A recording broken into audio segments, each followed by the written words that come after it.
2018 nga Toyota Avanza G variant, automatic transmission.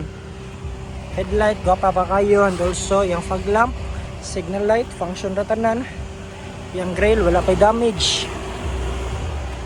Yung hood wala pa, sina pa kayo, original paint. First owner ni siya, bagga pa kayang likid. Ta na yung unit, naka-tent ni siya. Nanasad niya accessories siyang handle sa iyang pagsuod sa kuan, nga si words nga Avanza G variant ani siya, top of the line. Function ra iyang signal light, iyang spare tire nasa saluyo, nasa boss.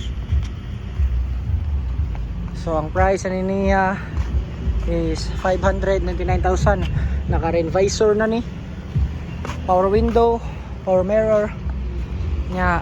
If magasinabot ta, pwede na siya cash, financing, and also free transfer of ownership. Hindi gana nato mawa, free change of oil, free buffing, also free detailing. So i-go na ni if interesado mo.